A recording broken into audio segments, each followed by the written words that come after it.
ஒருவேளை நீங்கள் பயங்கரமான தவறை பண்ணிட்டு எங்கே தான் வரணும்?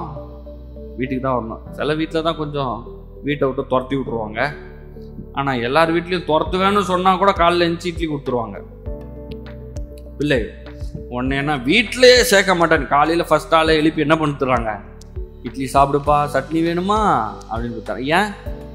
பிள்ளையா பிறந்தாச்சு, அதனால எல்லாத்தையும் செஞ்சுதான் ஆகணும்.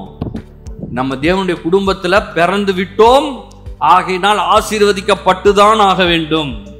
என்ன வேணா செய்யலாமா? அப்படிலாம் நான் சொல்லலை. அப்படி சொன்னா அப்படிலாம் செய்யல. நான் நீதிமான், ஆகையினால நீதிக்குரிய கிரியைகளை தான் செய்ய வேண்டும். வீட்லயே என்ன சொல்றாங்க? ஏய், நம்ம குடும்பம் என்னது, நீ இப்போ இப்படிலாம் பண்றிய அப்படின்னு கேட்குறாங்கல்ல. நம்ம ஸ்டேட்டஸ் என்ன, இப்படியா பண்ணுவ அப்படின்னு கேட்குறாங்க.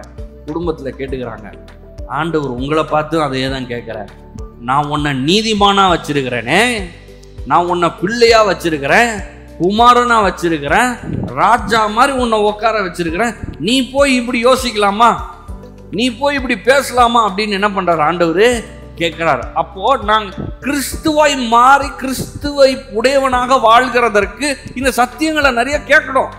இப்ப வெளியில பாக்குறதுக்கு பாருங்க, இந்த கலர்லாம் இருக்குது, இந்த சட்டையெல்லாம் போடுறேன், டெய்லி காலையும் நைட்டும் என் வீட்டில் தான் இருக்கிறேன், இந்த இந்தியாவில் தான் இருக்கிறோம், நம்ம ஊரில் தான் இருக்கிறோம். இது ஈஸியாக ஏற்றுக்க முடியுது.